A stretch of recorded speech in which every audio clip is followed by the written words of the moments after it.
not be an installation charge for the householder because that cost will be covered as a loan from the National Pension Reserve Fund to the Department.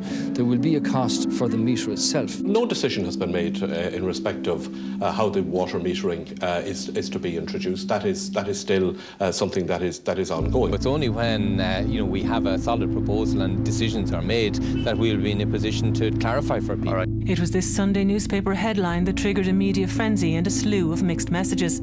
A government spokesperson moved to bring some clarity to the issue last night, with the news that consumers would pay for their meters, but gradually over a 20-year period. But if a decision had been taken on the charging for metering, it appeared to be news to the Taoiseach this morning.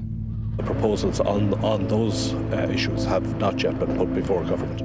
This afternoon, Minister Hogan emerged from a cabinet meeting with all the details. Well, nearly all. There will be a standing charge, but there'll be no upfront installation charge, like what was put out there in the media. The figure of €300 was mentioned. That won't happen. So in 2014, at the end of 2014, when most of the country is metered, Bord Gáis, Éireann and the regulator will have worked out the details about what the water metering charges are going to be. Water charges have long been a politically sensitive issue. We've been here before. And the last time out, mass protests like this one led to the abolition of water charges in 1996. In the run-up to the last election, the Labour Party's position on water charges was outlined by the former minister who made that decision. We are not in favour of water charges. We don't believe in a flat rate, and you couldn't meter everybody within years. So our manifesto has clearly set out that we are against water charges. So could the confusion of recent days have been down to the Labour Party balking at walking away from another pre-election pledge?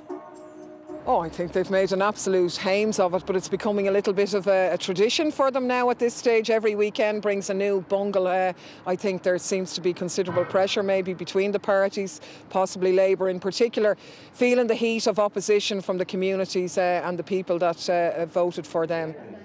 The minister dismissed suggestions of any coalition split. Well, the government unanimously approved the proposal to that Bord Gáis Éireann should roll out Irish Water and the quantities and volumes of waters that we'll need in the years ahead for job creation and for to ensure that we have the necessary infrastructure in place to create employment. I don't see any dissent in that. Minister Hogan said today's cabinet decision to establish Irish Water was huge and compared it to the establishment of the ESB and the launch of the Rural Electrification Scheme.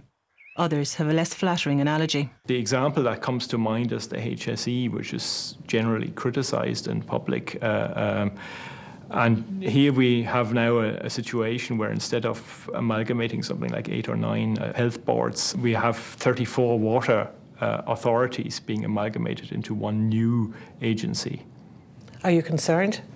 There's certainly a lot of complexity here that would raise a problem of achieving this within the timescale that is envisaged. How much are we likely to end up paying for our water?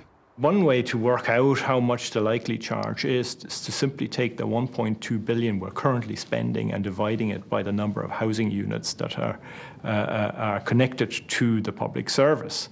And what you come up with is something in the region of €500.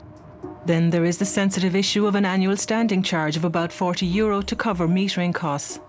It's absolutely astronomical, really. You know, it's nearer to €800 a home when you factor it out. I mean, these water meters, the top-of-the-range model costs about €80. Obviously, with a bit of labour and that, if they employed local workmen, cut down on the cost. There's no excuse for that volume to be imposed on people. It's a huge amount of money. The minister insisted today that he would have no hand, act or part in setting the water charges.